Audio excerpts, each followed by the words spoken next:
Don't you think, right? I've never really done the thing where you wrap the head up of the baby as well. I mean, that... No, got to breathe. Well, it's not a baby. It's an adult. I know. They were just... No, I realized that, but they were saying so, much like you do it to the baby. Yeah. You don't wrap the baby, no.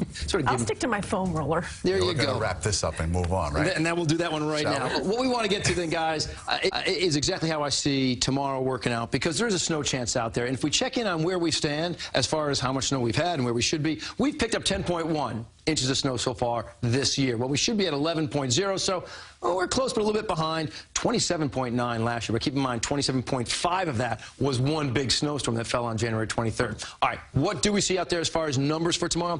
Come on over this way. We'll start looking at, I want to look at the most aggressive model first, and that is the North American Mesoscale coming in with a projected 3.2 for Monticello, a little bit over half an inch, about 3/4 of an inch for New York City. Those are the biggest numbers that I can find for you. The RPM would have the smallest numbers, and all in all, we're right in line with one another.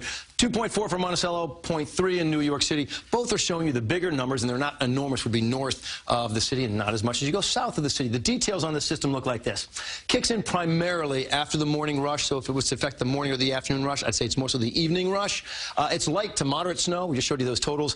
A mixed chance south and east. Could be just rain, quite frankly, on portions of our shorelines. It all ends late tomorrow afternoon into the early evening hours. You can zoom in tight and see we got one little batch of snow showers south of Toms River. Toms River, you're kind of dealing with a little bit of a mix right now. But again, there's a couple of little stray snow showers beyond that that are also moving primarily south of the city. This low pressure system is not going to necessarily move south of the city. In fact, I think the bulk of it goes north of the city. And for the big numbers, well north. But 8:30 in the morning, starting to see it maybe kick in our western suburbs, not into the metro areas yet. 11:30, a little bit more widespread. Then you get to the evening commute. Here's what we're talking about. Not so much south of the city, but it is north of the city on Wednesday. Maybe a little leftover activity pushes on through as well, but not too much. Let's go right now to the 7-day forecast. Again, it looks like the bulk of our area is a trace to 2 inches tomorrow, and then well north you can see that 2 inches or more. I'm talking the higher elevated spots.